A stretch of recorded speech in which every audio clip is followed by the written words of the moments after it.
Hai semua, Assalamualaikum. Welcome back to the Wanisha family.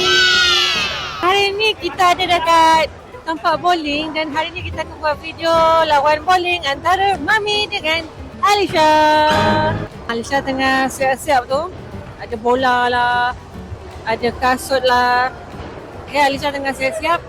So, pada yang baru jangan lupa Like, subscribe, share, comment dan turn on notification.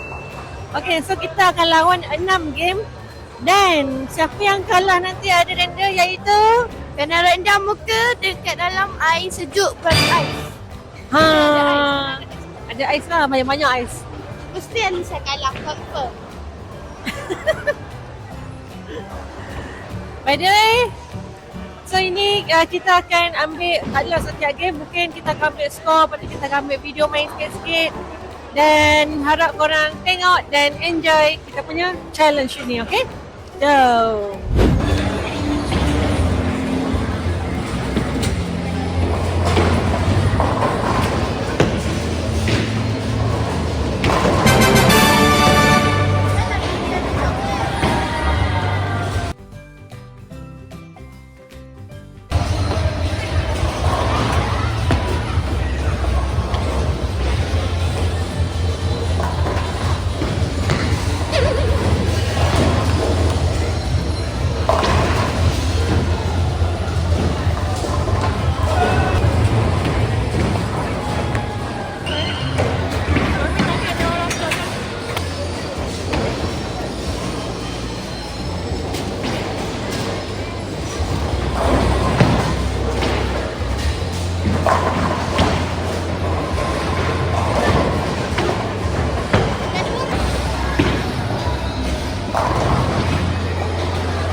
kita dah habis dah lawan 6 game. So total adalah siapa menangnya? Mami. Mami. Yeay. Mami punya total makan 860 lebih dan Alisha 600 lebih. So nanti Alisha kena denda. Nanti kita tengok. Okay, balik ni. Bye-bye. Sebabkan Alisha dah kalah lawan bowling dengan Mami, so jadi dendanya adalah Alisha kena rendam muka dalam bekas ada ais ni sejuk selama 10 saat. Ready? Okey, jom kita mulakan denda Alisha.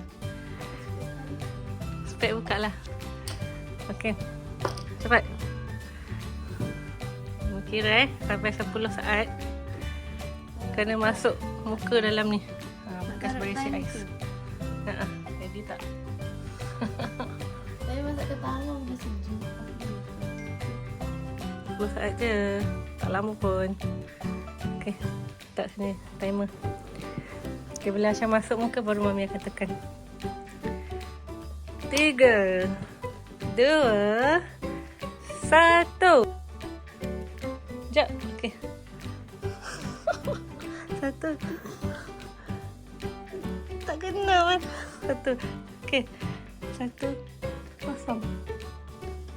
Okey dah. Jom. Timer lah. Oh ya. Tengok dekat muka tu. Tengok muka Alisha dah masak. Bukalah mata tu. Make up, saya ada make up. So kepada korang, Alisha pun dah kena denda. Kesian dia. So korang yang belum lagi subscribe, tolonglah subscribe, share, like, tekan turn on notification tu. Okay, so kita akan buat next challenge nanti. Kita akan buat next week.